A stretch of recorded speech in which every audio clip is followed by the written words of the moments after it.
ඔයා මුදල් ඉන්වෙස්ට් කරන්න ඕනේ ක්‍රිප්ටෝ වලද ෆොරෙක්ස් වලද ස්ටොක් මාකට් එකේද? ඇත්තටම මේ මාකට් තුනේම වාගේ මුදල් ඉන්වෙස්ට් කරන්න ඕනේ. මුලින්ම අපි බලමු ක්‍රිප්ටෝ. ක්‍රිප්ටෝ කියන්නේ ගොඩක් ෆාස්ට් ඉක්මනින් ලොකු growth එකක් ගන්න පුළුවන්. පැය 24ම ට්‍රේඩ් කරන්න ඉන්වෙස්ට් කරන්න පුළුවන් මෙතඩ් එකක්. ඉතින් සමහරක් ක්‍රිප්ටෝ කරන්සිස් 100%කින් 10000කින් 20000කින් වගේ අප් වුණ අවස්ථා අපිට බලා ගන්න පුළුවන්. ඒ කියන්නේ අපිට අනිත් මෙතඩ්ස් දෙකට සාපේක්ෂව ක්‍රිප්ටෝ හරහා ලොකු රිටර්න් එකක් ගන්න පුළුවන්. ඒ වගේම ක්‍රිප්ටෝ වල තියෙන ප්‍රධාන අවාසි තමයි මේ සමහරක් ක්‍රිප්ටෝ කරන්සිස් වල මිල ඉතාම වේගෙන් ඉහළ යනවා වගේම වේගයෙන් ක්‍රෑෂ් වෙන්නත් පුළුවන්. ඒ වගේම ක්‍රිප්ටෝ කරන්සිස් ලංකාව ඇතුළත ඔෆිෂියලි රෙගියුලේට් වෙන්නේ නැති නිසා අපි ඉන්වෙස්ට් කරන මුදල් වල රිස්ක් එක අපිටම ගන්න සිද්ධ වෙනවා. ඒ නිසා වාගේ ඉන්වෙස්ට්මන්ට් පෝර්ට්ෆෝලියෝ එකෙන් 10%ත් 15ත් අතර ක්‍රිප්ටෝ වල ඉන්වෙස්ට් කරන්න පුළුවන් නම් ඒක ගොඩක් සේෆ්. ඊළඟ එක තමයි ෆොරෙක්ස් මාකට්. සරලවම ෆොරෙක්ස් කියන්නේ කරන්සි මාකට් එකක්. ෆොරෙක්ස් වලදීත් අපිට වීක් ඩේස් වල ඕනම වෙලාවක ට්‍රේඩ් කරන්න පුළුවන්. ඒ විතරක් නෙමෙයි මේ මාකට් එක ගොඩක් වොලටයිල් නිසා අපිට කුඩා ඉන්වෙස්ට්මන්ට් එකකින් උනත් හොඳ රිටර්න් එකක් ගන්න පුළුවන්. නමුත් අනිවාර්යයෙන්ම ඔයාලට මේ සඳහා ලොකු දැනුමක් අවශ්‍ය වෙනවා. ඉතින් මේ ෆොරෙක්ස් වලත් තියෙන ප්‍රධානම අවශ්‍ය තමයි හයි රිටර්න් වගේම හයි රිස්ක් එකක් තියෙනවා. ඒ කියන්නේ ඊටාම ඉක්මනින් ඔයාගේ මුදල් ටික ලොස් වෙලා යන්න උනත් පුළුවන්. ඉතින් ඔයාලට පුළුවන් ඔයාගේ ඉන්වෙස්ට්මන්ට් පෝර්ට්ෆෝලියෝ එකෙන් 120ත් 30ත් අතර වගේ ප්‍රමාණයක් මේ ෆොරෙක්ස් මාකට් එකේ ඉන්වෙස්ට් කරන්න. අන්තිම එක තමයි ස්ටොක් මාකට්. කොටස් වෙළඳපොළ කියන්නේ Security and Exchange Commission එක යටතේ රෙගියුලේට් වෙන ආයතනයක් නිසා මේ මෙතඩ් එක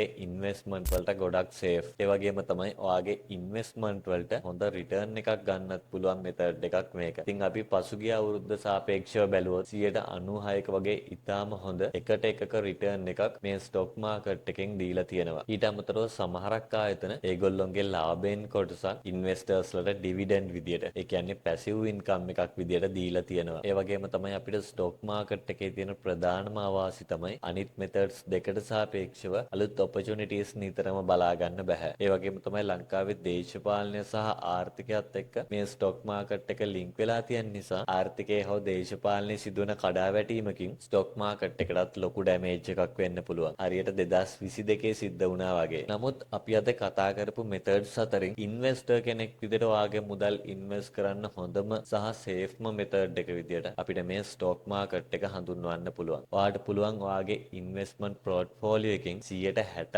70ත් අතර වගේ ප්‍රමාණයක් මේ ස්ටොක් මාකට් එකේ ඉන්වෙස්ට් කරන්න. ඉතින් අපි අද ඔයාලට අරගෙන ආවේ ඔයාගේ මුදල් ඉන්වෙස්ට් කරන්න පුළුවන් හොඳම මෙතඩ්ස් තුනක් ගැන කම්පෙයාරින් වීඩියෝ එකක්. ඉතින් මේකේ සම්පූර්ණ වීඩියෝස් උත් අපි YouTube එකට දාලා තියෙනවා. ඒ වගේම මේ වගේ වීඩියෝස් ඉස්සරහටත් බලන්න කැමති නම් දැන්ම අපිව ෆලෝ කරලා තියාගන්න.